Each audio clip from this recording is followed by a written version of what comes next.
"I don't believe it," muttered Gordon furiously. "What's Thomas got that an important engine like me hasn't? Tell me that. Gallivanting off to museums. Bah! He is old," said James. "If the Fat Controller says he can be a museum piece, why should we worry?" "It's not fair, though," grumbled Henry. For a chance like this, he wouldn't have minded being a museum piece himself.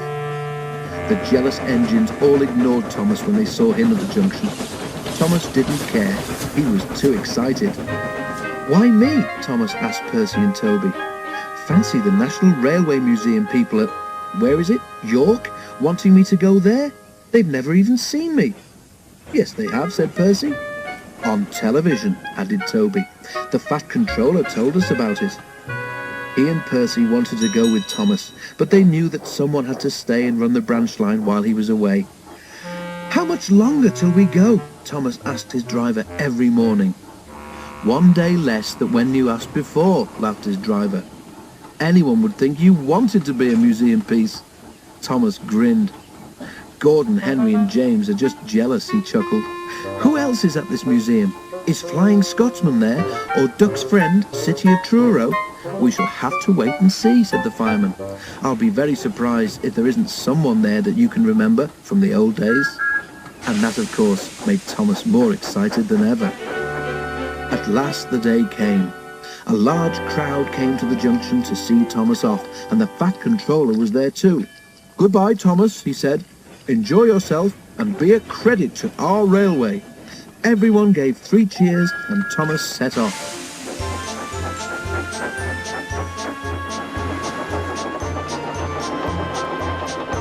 It was a slow journey, but at last they reached a place Thomas's driver called Carnforth, where they rested for the night in a big shed. Next day they went on. In a signal box a little way ahead, the signalman opened his level crossing gates for Thomas and set his signals to clear. Suddenly he heard a crack and then a rattle from the level crossing. The lock on a gate had broken and the wind was swinging the gate across the rails. Steam appeared above the trees as Thomas drew near. He was just passing the signal when he heard a clang as the signal arm fell to danger. "Whoa, Thomas!" cried the driver and put the brakes hard on. Then he saw, just in front, a heavy level crossing gate. "Oh!" groaned Thomas as he skidded along the rails. "Help! I must stop!" With a loud crack, the gate broke against his buffer beam.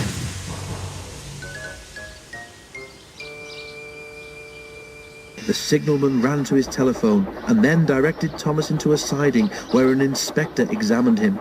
His buffer beam was bent and one of his buffers was broken. "You can't go on like that," said the inspector. "Not on the railway anyhow." "But I'm supposed to be in York tomorrow," wailed Thomas. "I know that," said the inspector. "Never mind. Leave it to me and I'll see what can be done." Thomas had to stay in the siding for the rest of the day. "I wish I was in my nice warm shed," he said to himself miserably. At last the inspector returned. "Cheer up, Thomas," he said. "You'll be at the museum tomorrow, and they have promised to mend your front end in their workshop." "Thank you, sir," said Thomas. "But if I can't run on rails, how can I get there?" "It's all fixed," replied the inspector cheerfully. "A lorry is coming for you in the morning." Thomas was horrified. "A lorry?" he stammered.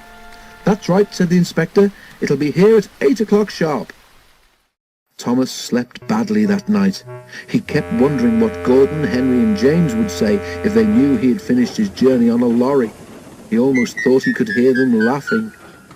Next morning, a diesel shunter came to push Thomas out of his siding and along towards the road, where they found the lorry waiting. And in no time at all, it seemed, Thomas was perched on the lorry. How undignified, he thought. But he found, as they went along, that he had a marvellous view of the countryside.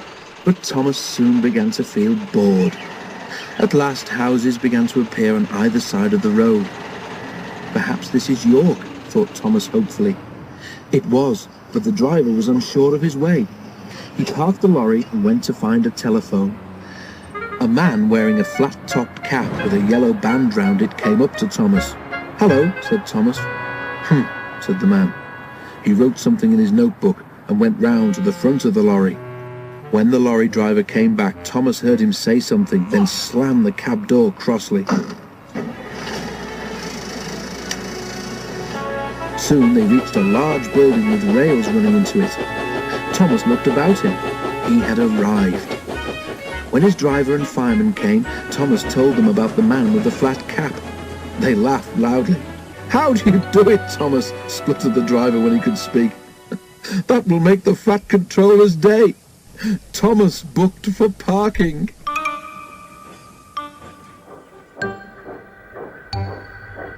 The museum people were as good as their word.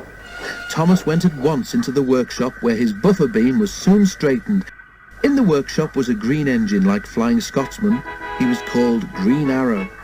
"My brothers and I were built to run fast goods trains," he said, "but we did it so well that they let us pull expresses too in the end." Green Arrow was so friendly that when Thomas was mended, he was sorry to leave him. Back at the great railway show, Thomas was moved to a special position. "There's no doubt about it," said his driver. "You're a star attraction." "Is that being a credit to the Fat Controller?" asked Thomas. He was anxious to make up for the parking ticket. One morning, Thomas's driver arrived in great excitement. "We're to give rides on the demonstration line," he said. Thomas was delighted. The 3 demonstration lines were different sizes. One was narrower than Thomas's, and the third was used by a very wide engine called Iron Duke. "This is broad gauge," he explained. "The Great Western Railway used it until about 100 years ago." Thomas wondered if Duck knew about broad gauge. It would be nice to tell him something about the Great Western, he thought. The engines had to take great care because of the many visitors. Thomas was anxious. Some people were not as careful as they should have been. "We must watch out," he told his driver. "What would happen if a child got onto the line?" "Don't you worry, Thomas," replied the driver. "There are plenty of good, strong barriers, and we'll take care." But Thomas did worry. Next morning, Thomas felt better. He chuntered happily backwards and forwards along the demonstration line all day. Then, nearly at closing time, it happened. Thomas saw something fly through the air and land on the rails in front of him. His driver saw it too, but he couldn't stop before he hit the bundle. Sandwiches and crisps flew in all directions. In the crowd, a child cried loudly. "I want to go home, Mummy, now!" screamed the child. "You noisy great engine!" shouted his mother, waving her fist at Thomas. "I'm going to see the manager." "Oh dear," thought Thomas. "You did very well," comforted his driver. "Thank goodness it was only a lunch pack and not a child on the line." The fireman was inspecting Thomas. "Hey, look at this," he shouted. "You damaged your brakes when you stopped suddenly," he told Thomas. "No more work until they're fixed, I'm afraid. Never mind. If the people here today have learned that engines can't stop at once, that's a good thing." Thomas hoped they had. The engines were excited. There were to be some special rail tours to the seaside, and no one knew which engine would be chosen to pull them. "It ought to be me," observed Mallard. "After all, that seaside place helped to pay for my repairs." The others thought someone else should have a chance. Thomas knew he would not be chosen, but he enjoyed listening to the others arguing. He was pleased in the end when it was decided to give the trip to Green Arrow. He said he had never seen so many people. Soon there was talk of putting on extra trains, but this was not possible. "All we can do is add extra coaches," they said. "But then Green Arrow can't pull a train that heavy on his own." "Of course I can," he scoffed. "My brothers and I did during the war." "Can I help?" asked Thomas. The man in charge stared. "I don't see why not," he said. The station platform was jammed with an admiring crowd, which didn't seem to get any smaller, even after a trainload of people were in their seats. The engine set off once more. A ruined abbey stood at a place where the line curved beside a river. Looking ahead, he had seen something strange. "Beep, beep! Stop, stop!" he whistled in alarm. The train was heavy and hard to stop, but they managed it just in time. Now everyone was able to see that, in front of Thomas, the rail near the river was lower than the one on the other side. "The water has undermined the embankment," said the inspector. "I'll go to the signal box and sort things out." Buses came for the passengers, but it was late before the men decided it would be safe to use the other track. Together, the engines pushed the coaches back to a crossover.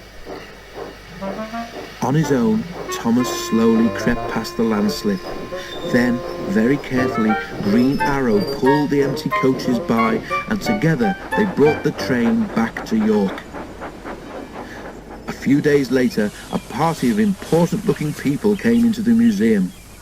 One was the man in charge, and behind him was the Fat Controller. "Oh dear," thought Thomas, "they've come to take me away for frightening that child." But the Fat Controller was smiling. The man in charge held up his hand for silence. "Thomas," said the man in charge, "your controller told us you are a really useful engine. He is right. For saving a nasty accident the other day, we have decided that you should become an honorary member of the National Railway Collection. This special plate will remind you of your visit to us. Ladies and gentlemen, 3 cheers for Thomas the Tank Engine! Hip hip! Hooray! Hip hip! Hooray! Hip hip! Hooray! The noise nearly raised the roof. "Well done, Thomas," smiled the Fat Controller. "I knew you would be a credit to our railway."